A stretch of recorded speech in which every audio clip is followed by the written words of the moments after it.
Mark Daigneault just won NBA Coach of the Year for the 2023-2024 season, and he is the reason this Thunder team has changed everything and that they're finally looking like they're going to be in the right direction after 2 years of a tough rebuild. And we're going to talk about how he won, and quite frankly, what was a landslide in the voting. What up? I'm Bryson Akins here with Thunder Digest. Before you get all this, though, don't forget to hit the subscribe button. 91.2% of you guys coming back and watching these videos are not subscribed to the channel. If you guys love the content and you keep coming back anyways, the best way to support the channel and to stay up to date when a new video drops is to hit the subscribe button. It helps with the algorithm, and it helps when a new video drops to get it right into your feed. Now, we'll go ahead and get into the meat and potatoes of this video. You heard it here right. You probably saw it on social media already. You probably saw a bunch of Timberwolves fans complaining how their coach should have won it as well.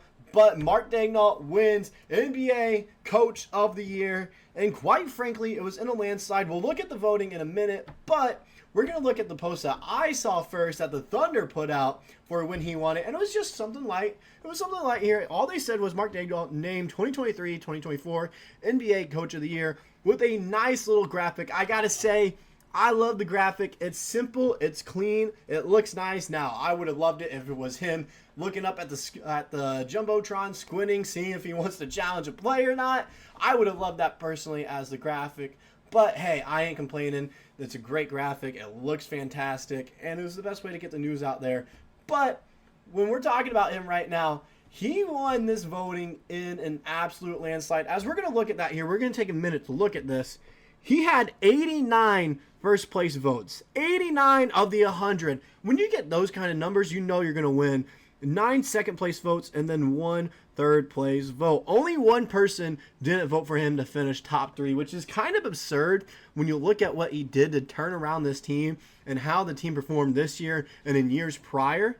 It's kind of surprising to see that. And when you also look at some of the other coaches, it kind of surprises me how high some of them are and how low some of them are. For example, Joe Mazzulla being 4th, that kind of surprised me. I figured he'd be lower considering how loaded that Boston Celtics team is. Tom Thibodeau, I figured he would have finished like 3rd considering how well this Knicks team played, especially with Julius Randle being out and how poorly he's been playing, and then Jalen Brunson stepping up. It just kind of surprised me of how low and how high some of these coaches were. Eric Spoelstra, right in the middle of the pack where he usually always is if he's not going to win it in the Heat have a mediocre season like they did this year. And so when you look at this, not a whole lot of surprises, but there are some head-scratching moves on there. Like, example, Chris Finch finishing 3rd for the Timberwolves. I thought he would have finished 2nd in voting right there. He was my runner-up for the voting. I'm going to be honest. I'm going to give love to you Timberwolves fans real quick. I'm going to go and give you guys some love. Your coach did great this year. He really brought your team around, brought them together. Now, you do have some great talent, but I'm not saying we don't here at OKC. But I did know it was going to be a neck-and-neck race, or at least I thought so before I looked at the voting. It was going to be neck-and-neck between Minnesota and OKC for Coach of the Year, but Mark Daigneault kind of just dominated that. And now we're going to look into why did he win in a landslide like he did right there. And there's really 3 main reasons.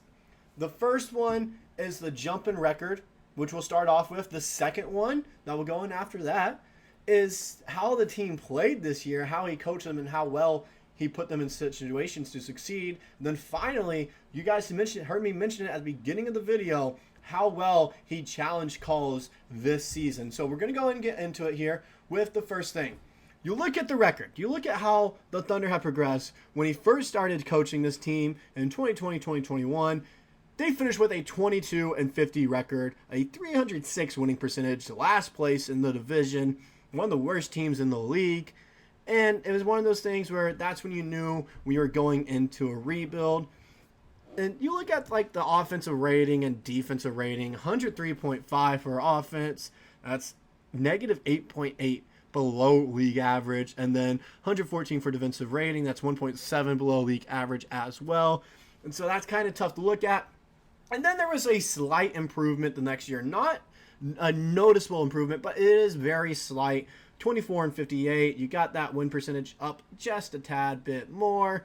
And then you have your offensive rating at 104.6, brings it up. Along with your defensive rating, it goes up a little bit as well, 112.8, 0.8 below league average for your defensive rating.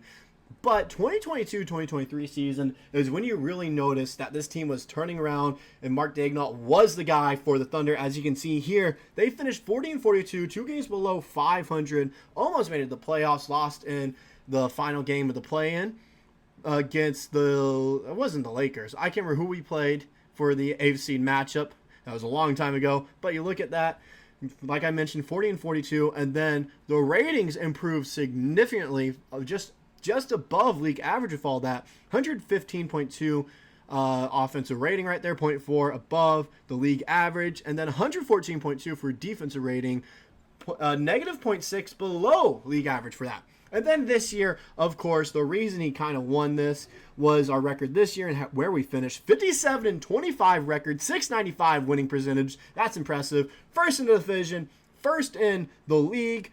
Offensive rating right there, 119.5, 4.2 I can't talk, above league average. 112.1 defensive rating, negative 3.2 above league average. And so you gotta look at that. We dominated in every aspect there.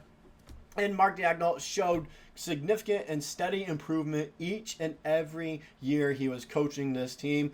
Now, that first year, that first gap, it wasn't quite noticeable. It was very small, especially since it was a limited season in 2020, 2021.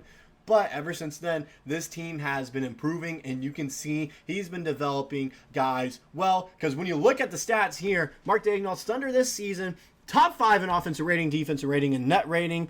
First in steals, blocks, and three-point percentage, and the best record for this Oklahoma City Thunder team since 2013-2014. And they are the youngest 1 seed in NBA history. That's impressive. And when you look at it, sure, we have talent all across the board for this Thunder team. But being young does put us at a disadvantage. It does put us at a disadvantage because there are times and moments where sometimes your immaturity kind of shows. And Mark Daigneault really matured this team and turned all these players into looking like they're veterans. J-Dub being the second scoring option and turning into a completely different player this year in his second season. Only Mark Daigneault could have been able to do that. No other coach, I feel like, could have matured a player that quickly like he has. Chet Holmgren playing like a veteran presence inside. He's not afraid to get postered. He's willing to go back up there if he gets put on a highlight reel to create one of his own, blocking someone on the other end. That's maturity being taught by Mark Daigneault. Then turning SGA into a leader at the age of 25, when that's the veteran leadership you have, you also need Mark Daigneault to kind of impose that maturity on him as well. And so, as you can see there, he's really helped out all these players by turning them into veteran players, even though they're all either in their first, second, third year, or maybe 6 years down the line now. And then finally, the reason he won in this landslide voting, one of the big reasons that he's kind of noticed as a coach in that league right now is his challenge success rate. This is an article, it was a while ago, I haven't been able to find updated stats, but this does show how well he challenges calls. His 54% challenge success rate is still good. League average historically is around 50%, but his frequency nears the top of the league. He has used half of his challenges per games, third behind only Nick Nurse and Mike Brown, who are all about getting attempts up, the Carmelo Anthonys of challenging, so to speak. So as you can see there, not only does Mark Daigneault preach efficiency when he's telling his players to shoot the ball, he is also imposing efficiency on himself when he's challenging calls. Above league average, above 50% on his challenge success rate, which is quite impressive. It's one of the league's top success rates and challenges. I think only Joe Mazzulla is ahead of him, if I believe. And so when you look at that, that's impressive. That's impressive to look at when you think about it. He's smart on the court, and he knows what challenges, what calls to challenge. When you look at it, it's kind of, you see him always squinting up at the Jumbotron, and he always tries to make sure before he challenges, can I potentially get this? Can this go our way? And he's always efficient when doing so. He does it at an efficient rate, just like the shooters on the team. What he preaches to our offensive players, you want to take high, efficient shots, and that's what he does for his challenges. And that's kind of the reason the Thunder are in the position they are now. And one of the main reasons he won Coach of the Year, not only just because of how the players have played this season, how well he's coached them up, but because of his challenge success rate and the leap he took from last year to this year. So that's all I got for this Thunder Digest video today. Like I mentioned at the beginning of the video, 91% of you guys coming back and watching these videos are not subscribed. If you keep on coming back anyways, hit the subscribe button. It's the best way to stay up to date when a new video drops here on Thunder Digest. I'm Bryson Akins. I'll see you guys in the next video tomorrow.